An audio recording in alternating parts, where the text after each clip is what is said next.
જગદીપ ધનખડે આરોગ્ય અને અંગત કારણોસર ઉપરાષ્ટ્રપતિ પદ પરથી રાજીનામું આપ્યાની અમિત શાહની સ્પષ્ટતા। કહ્યું આ મુદ્દે વિપક્ષ કરે છે વાતનું વતેસર। में बात का बतंकड़ नहीं बनाना चाहिए। धनखड़ जी संवैधानिक पद पर बैठे, अपने कार्यकाल में उन्होंने संविधान के हिसाब से अच्छा काम किया। ઉપરવાસમાં વરસાદથી ધરોઈ ડેમમાંથી છોડાયું 85,484 ક્યુસેક પાણી। અમદાવાદમાં સાબરમતી નદી બે કાંઠે, રિવરફ્રન્ટનો વોકવે સતત બીજા દિવસે બંધ।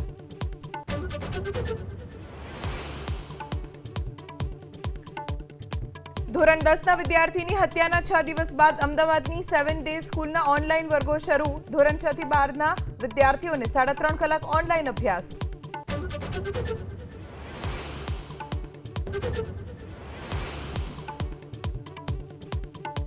દેશના પહાડથી લઈને મેદાની પ્રદેશોમાં ભૂસ્ખલન અને ભારે વરસાદથી પૂરની આફત। હિમાચલના કાંગડામાં તણાયા વાહનો, તો ઉત્તર કાશીમાં ભૂસ્ખલન અને રાજસ્થાનમાં જળબંબાકાર।